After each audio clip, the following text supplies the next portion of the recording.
Welcome back to another Minetest mod review. Today we are looking at the Meshport mod, and this is actually going to be kind of a mod review slash tutorial because I need to explain how to use it.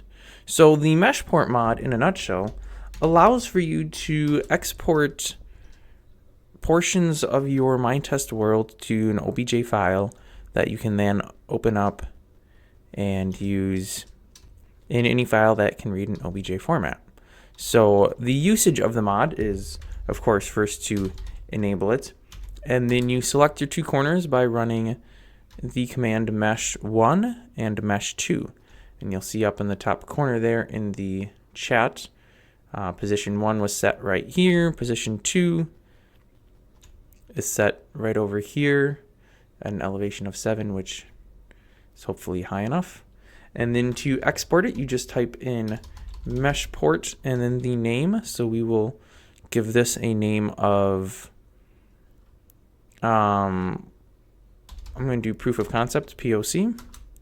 And we get a, warning ignoring texture modifiers material, default dry dirt, default dry grass side. And then it tells us it finished, saved to the world, Meshports, and then it'll create a folder for whatever your save was called. So that is the full extent of how you use the mod in Minetest. Alright, so to bring this file into Blender, and I don't think I can make this text any larger, you just navigate to, well, you import, you file, import, OBJ, and then you browse to the location, and that, like I said, will be your Minetest directory world, whatever the world name was, Meshport, and then the whatever the name is you gave it to save it. So we have model OBJ here.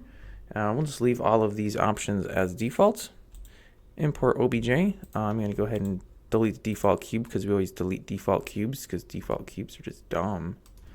All right, so here you will see that we have correctly exported node boxes, so our fences, our stairs, our slabs, and we also got the material around here, which I didn't actually want, but that's fine. That's very easy to clean up.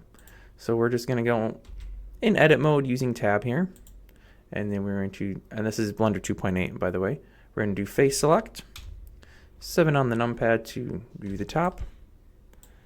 And we're just gonna B to box select, highlight all those faces, X on the keyboard, delete faces.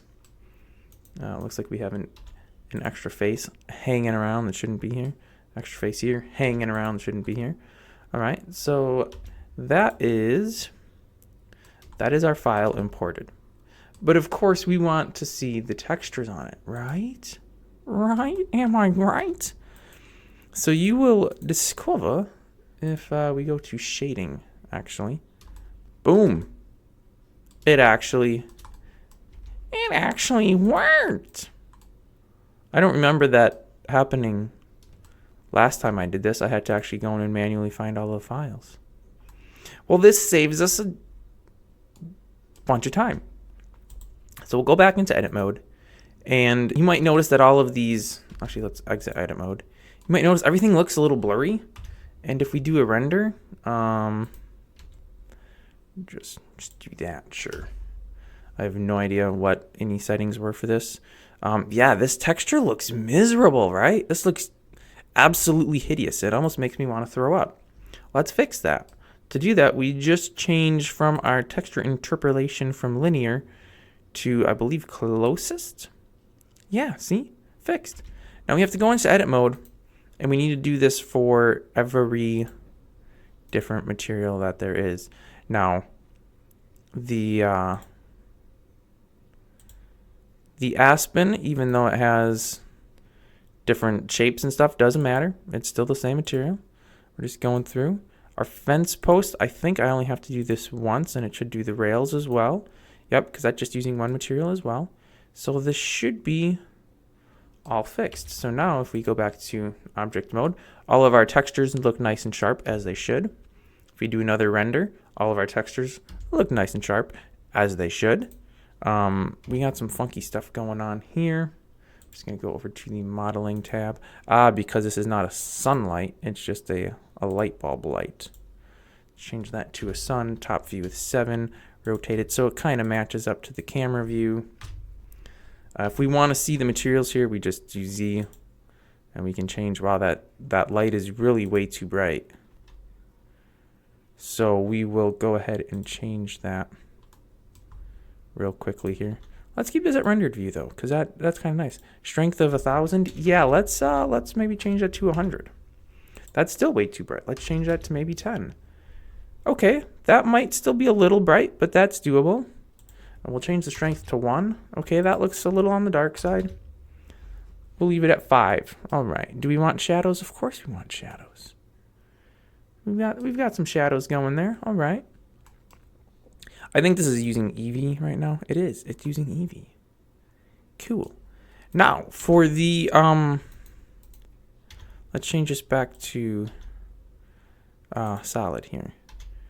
If we go into edit mode, and actually we want to change this to wireframe now, there are some goofy things. First off, it is one entire mesh. So all of these pieces are the same mesh, as you can tell because they're all in edit mode.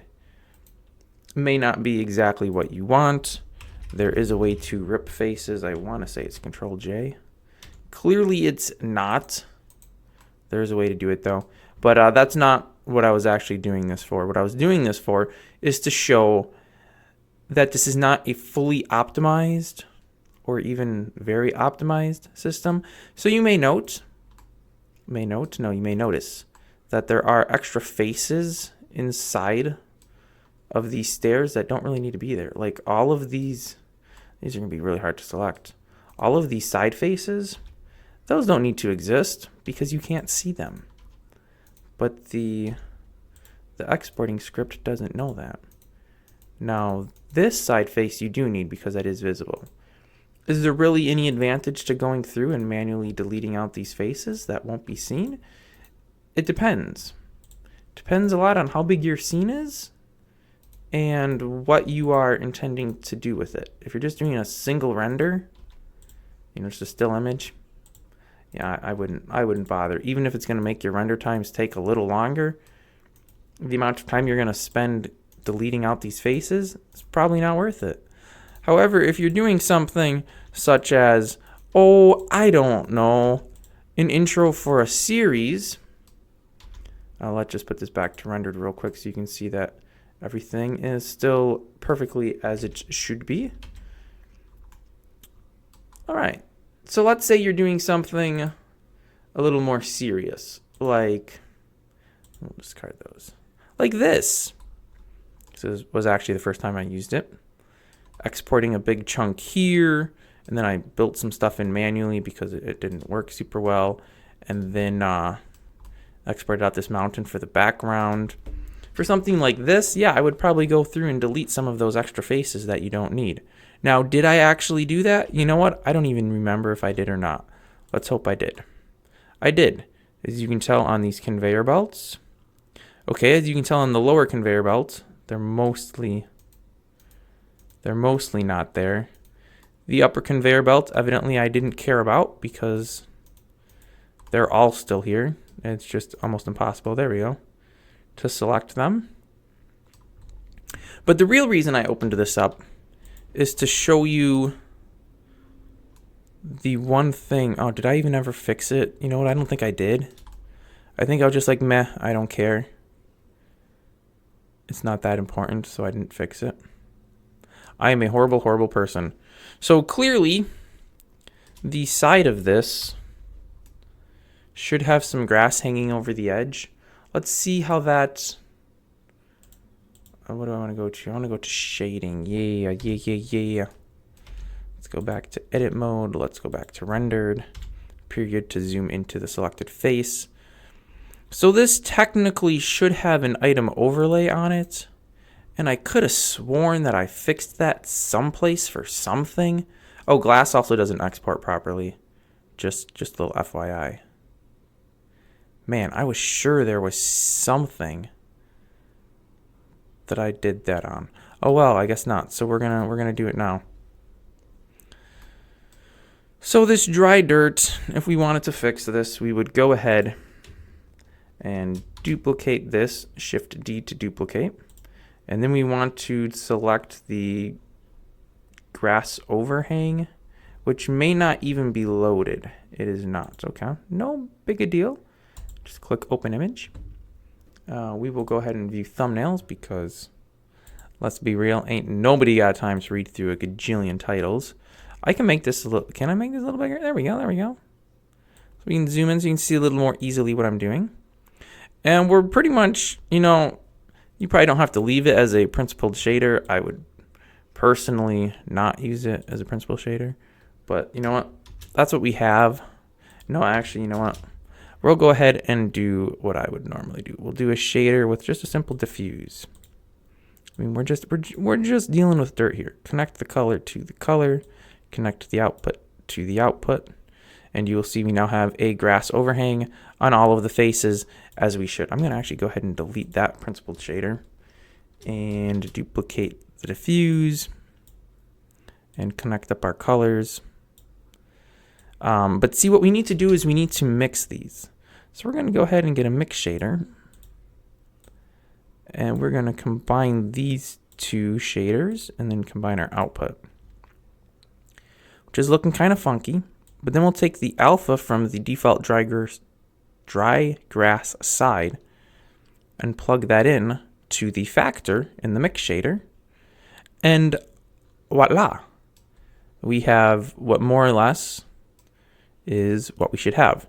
Now, when you have anything that you export from Minetest where it's using a shader, it'll give you that error that it threw out because the exporting mod Meshport here doesn't exactly know how to handle that.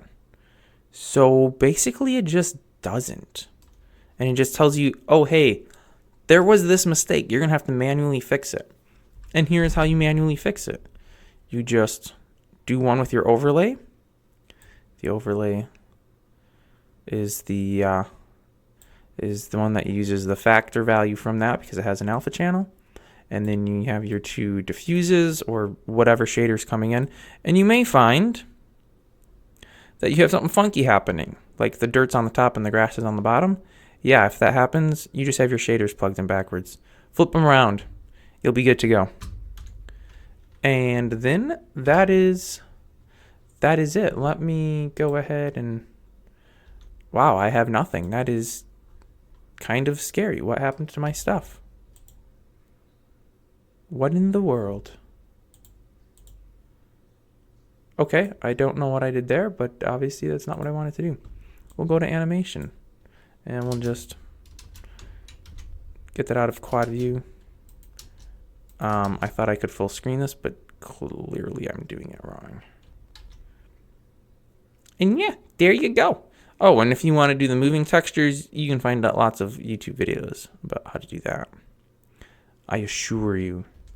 You know, you don't really even see it. That's probably why I didn't bother fixing it. You see it for a few frames at the beginning. The first about second, you can see it. And then after that, it doesn't matter. That's probably why I didn't fix it. Well, there you go. A quick little overview on how to use the Meshport mod to export things you've built from Minetest, import them into Blender, or of course you could use any other program as well. I just use Blender because it's far superior.